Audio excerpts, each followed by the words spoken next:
Hey guys, Coach Ben here, bigbenchas.com, and today I'm going to show you some inside footage from our bench clinic and mass iron.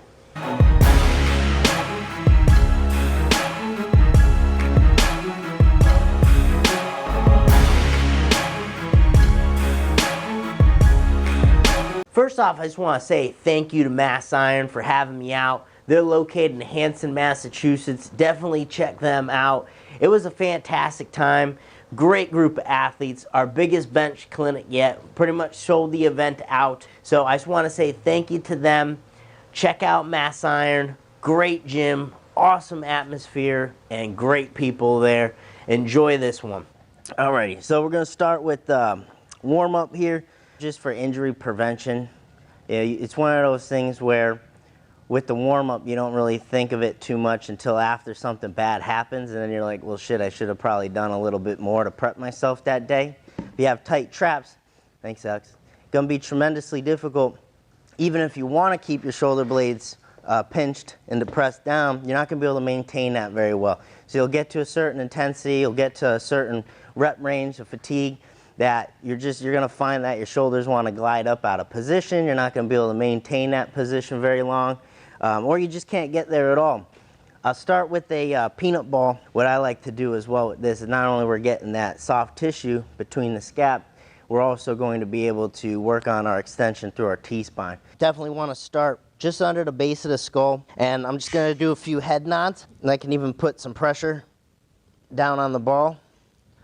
All right, and then eventually you'll work your way into the upper back, extend over that ball without letting that rib cage flare up. I'd say most important thing is setup by far. What you do in your setup is going to, well, set you up for handling that heavy weight. All right, what we're doing in terms of creating activation, tension, the position we put ourselves in. I always say someone should be able to crane drop your max effort in your hands, and you should be prepared to handle that weight just by being on the bench. That's the goal. It shouldn't take you having to get this weight out to finally get tight with it. You should just be at that point. Someone just drops that weight in your hands. Trying to let those shoulder blades sink underneath you a little more. If you're looking from down above, I'm trying to get space from her shoulder to her ear. I'm trying to get that to lengthen out. Okay, so you actually have to relax your traps in that process. For you, I would definitely say set up a lot further back. That's going to be a big thing with the under here. Yeah, the unrack process, we're just trying to minimize that. Yeah, that short distance. So if it's a little too far out, that's going to put you in a really tough position when you're getting to that bar, and you got to clear all that way. So if I put my foot in front of you, put your foot on my foot, side of it. So you're going to angle like this. And you're trying to, like I'm a starting block. Like you're a sprinter, you're pushing off my foot. That's how you're directing your force. So your knees out, that'll help if anyone has issues keeping their hips down. Knees out will help lock that position in place. So if you're focused a lot on doing that, you're not going to be bridging up. So knees out, and then you're pushing off my foot to push it, just trying to throw your body into the back wall. It's okay if you move now because there's no weight on there. Right. You're just throwing yourself off the pad. Now, you bench exactly like Tom was doing.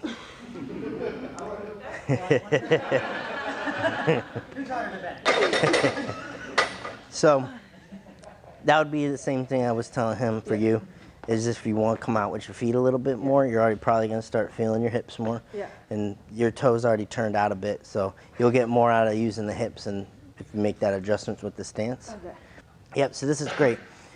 So there. See, I can still kind of pack you in more. Yep. You want to feel that stretch. Okay, feet down. And now what's great is when you have your hands here, you can use that to pull your chest up as you're bringing your feet down. Okay, so don't let your hips drop until you get your feet out a little bit more. And you want to kind of come back with it. So I'm going to actually take you out front. So relax your feet. I know it'll kill your setup, but you'll be somewhere right there. Okay, now you drive out onto me. So don't let me push your knees in. Out harder. Out harder. You feel your hips working? Yeah. Okay, now push back on the pad as hard as you can. All right, hips down a little bit more. So if you can work your foot back here, make sure you have that contact. If you work your feet out to where your end range is and you still don't have contact, Then just try to tuck your butt back towards your shoulders. All right, and then just refocus on driving the knees out and push them back as opposed to down. Yes, when you're trying to maximize, you're trying to get that belly to the bar, which you might actually do, I don't know. I'm trying. And then when you're pushing back, trying to pull whatever you have attached to the bench down, you know what I mean? So get that pinch. Yep, keep that all there. And then you actually have to be active because you're not even on the bench. So you have to really stay active with your upper back to hold that. So when you bring your feet down, you're still kind of coming back a little bit and toes forward a little bit. I'm going to have you go to a wider position. So you'll come down with your feet. One foot will come out wide, get the other one out there, and then that'll be the difference. That'll get your hips a lot lower than what you were having there. Because you have so much free tension, you know, just having to drop your hips down. Yeah. You're not putting, so if you think of it like a squat, I think a lot of people can relate to that. So with a squat, you know, there's a point where you can't really even get under the bar depending on where you place your hands, right? And that's what I would call passive tension. So if I have my hands close on the bar and I'm trying to jam my shit underneath that squat bar, I'm in a spot where I can't even like use my back because I just jam myself up into the spot. As opposed to if I brought my hands way out here and I get under the bar, I can do so super freely and there's no tension. I actually have to create it. That's that active tension. You want a balance of those both things. So you want to be in a spot where you get under the bar and you're like, okay, feels pretty tight, but you can still create your own tightness too. And that's where, if you ask me where I place my feet, it's not in a general spot, it's just going to where I feel that. Yeah, where you have that passive tension, your hips are almost down there, and then you can drive out still into that. You're not just so far out and tucked that you can't do anything there. Right. You know, you get so far down in the splits, you're not getting back up. That's where I was getting stuck. I'm like, all right, I'll try to put my feet out, and I'm like, all right, everything's gone. Yeah, what you were doing was like taking this grip to a squat bar and getting under it, and then having to try to find all your tension. Throw yourself off the pad. I want to see you move. Push off the pad. Off the pad. Just slide. I don't worry about it. Yeah, there you go. Yeah, you're good. A lot more tension there, right? Oh, yeah. That's what you need to do. Chest up, yep. And just make sure you're not over tucking elbows. Spread and roll it in with the back. So I just want you to spread on this bar. So shoulder blades to hips, chest up, spread on this bar like a line, band pull bar, then fire up. Chest to it as you bring it down. Reach chest as you bring it down. There you go.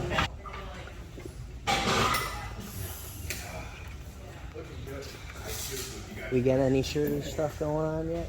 Trying. 2 plate. But his thing right now, he's tucking like old habits. We want to get his feet out in whatever position that is comfortable. Yeah.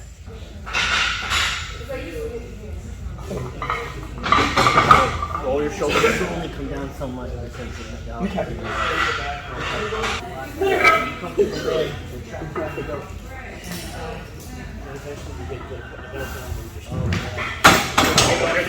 That's what I like to see. Get that shape coming down and then pops like, quicker than anything. I'm trying to like push into that pad. Pull while you're. What you were saying, like crush the pad. I'm trying to like. Are we concentrating when we're doing this, like trying to shove our shoulders more? I am, and that's why I'm gonna be victorious. Okay. So, right here. So just get used to that starting position. Okay, you're spreading into that shirt belly up to it. Then when I push you, right, you're gonna spread. Now you start to tuck. So you're waiting on that tuck a little bit near the end, okay? Get that down. So I don't want you to just get in the habit of going straight to the tuck to the belly. I want you to wait on that just a little bit more. That make sense? Yep. Bench. There you go. Nice groove. Stay patient. Pull it in. You're right there. 1 inch. Oh, yeah. That's beautiful. That was like a beauty there. Alright, so let's just say this would be a good raw stack position. Yeah. Right now with the shirt, you'd be in more like that almost. Okay. So doing this raw is super awkward because the weight change like this. In the shirt, you'll have that tension set in the chest plate. So most people, you come down and tell them to tuck, they'll tuck, but see that bar drifts with it? Yeah. And then it just ends up doing that. I want you to come down, and then that bar's not really changing its spot too much. I'm just tucking underneath like this. You know what I mean? So it's a little different than doing that. Yeah. I'm doing this underneath it. He doesn't like cheese. All right, that should be. Thanks for watching the video. If you want to learn more about how to increase your bench press, consider joining us in our Better Benching Academy. To learn more, simply click the link down below in the description box or visit bigbenchas.com/BB Academy. I'll see you there.